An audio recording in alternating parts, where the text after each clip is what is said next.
Hey everybody, Real World Prepper, RWP. Good to see you guys again.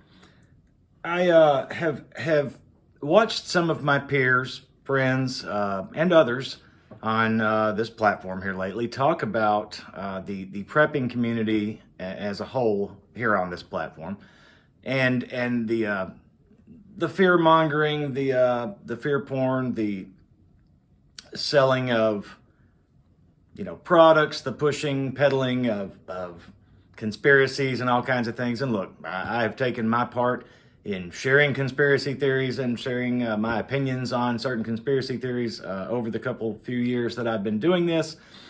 But the gist of what I'm talking about is the content being poor. Again, several of my peers and friends on this platform and others that I don't know at all have talked about this kind of thing.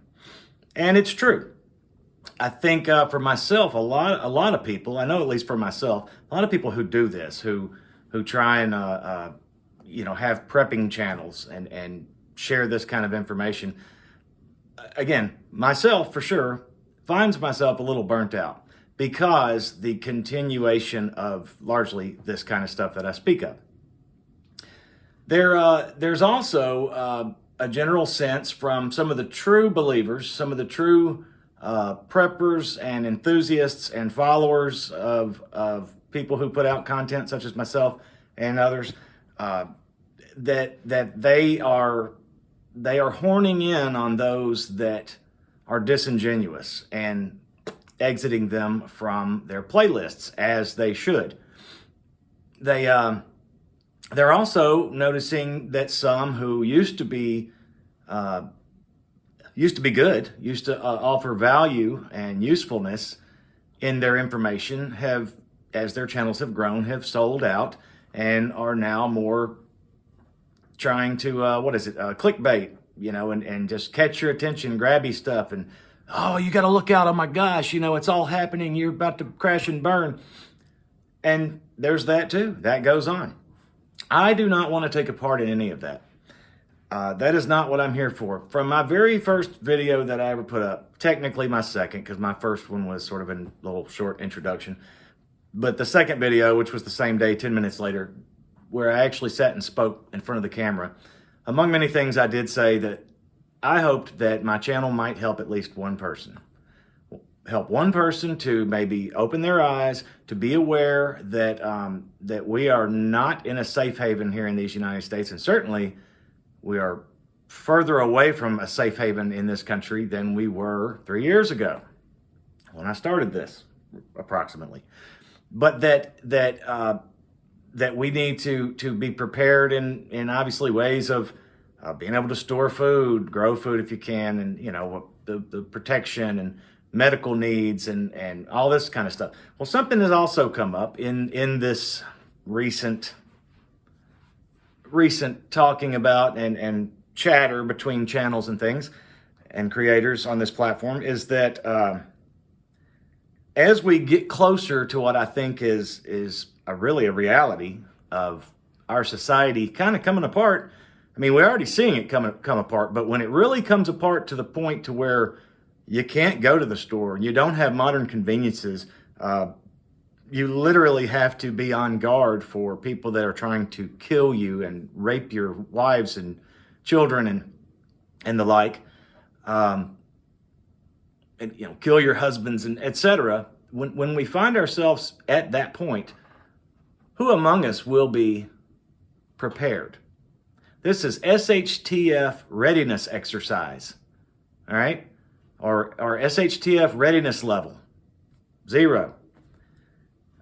I would venture a guess that there are few, I won't say if any, because perhaps and probably there are a few, but even in the prepping community, homesteading, prepping, off-grid, whatever, any of those things that apply, where people are really pulling out all the stops, doing everything for themselves without the help of the outside world, without the help of supply chain, without the help of, electrical grid, and so on and so forth. There are few, very few, that might actually be able to survive, and this is assuming that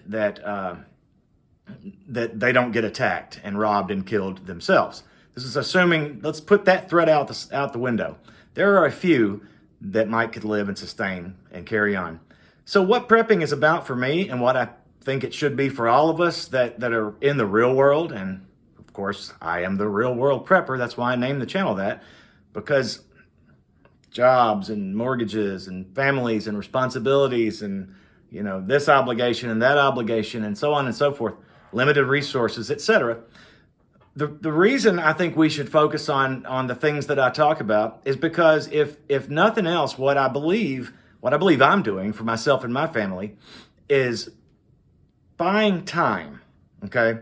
Buying time, having some of the things, that you need in excess, in bulk. Again, growing food, raising animals, being able to provide water, all of these things that I've done that many of you who have watched this channel for a while, that the things I'm involved in. For those of you that may be new here, I know there are some of you that are new that came over from Zombie Farmer. I'm going to mention something else about him in a second. I've got a hand pump on a well. I can pull my own water if the water, the electricity goes off and the electric pump won't go. We're growing food. We're new at it, and we're not growing enough, but we're trying. We've increased it each year that we've been out here on Area 53, which is 3 this month, years. We're raising some livestock. We plan on increasing all of these efforts, not to mention we just store and stock a bunch of stuff. And I mean from A to Z. It's not just food. It's tools. I'm not even going to get into it. It's just lots and lots and lots of things, okay? We rely, yes, on, we enjoy some conveniences now, Can I live without conveniences? There's a comment. It was on a video. And it talks about, it says, many of these preppers depend on a supply chain of some sort. When SHTF really hit, I don't think many of them would be able to cope psychologically when suddenly being disconnected from everything and having to actually survive without conveniences. I believe that's true. A lot of them won't. A lot of us won't. Maybe I won't. Zombie mentioned in his video he did today that in his line of work, and I believe what he said, the last shift he worked or a couple shifts ago, he encountered someone who expired on his watch that he tried to revive and it didn't work.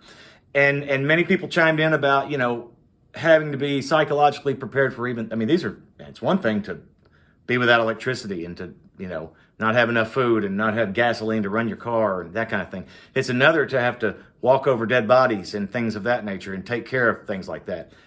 I am no expert, but I have seen dead bodies. I have watched people die. Not many, less than this. In fact, that's the number right there for me personally. Have I had to deal with disposing of the bodies, and that kind of thing? Absolutely not. Would I fare better because of that if we find ourselves on the backside of a collapse? I don't know. But the reason I prepare is to be better, to be better prepared, to buy some time so that we might continue to build our group, our people around us, the people you trust and love that you're hopefully forming a network with, so that you can then do something. You can come up with a plan. You should have as much of a plan now as you can, but it's going to be very hit or miss. It's going to be very fluid, as it were, as time goes on. So in an after SHTF event. So am I an expert at this? Absolutely not. Am I going to survive and fare well? It remains to be seen. I hope I never have to have that tested. But I'm doing everything I can now so that I am better prepared and more ready for when and if that situation arises and shows itself. So anyway, with that, I'm the Real World Prepper. Easy for me to say, I am the Real World Prepper, RWP, as many like to call me. And I appreciate it. Again, everybody who's been with me all along, thank you. Everybody who's joined on here recently, thanks a bunch. And see you guys later.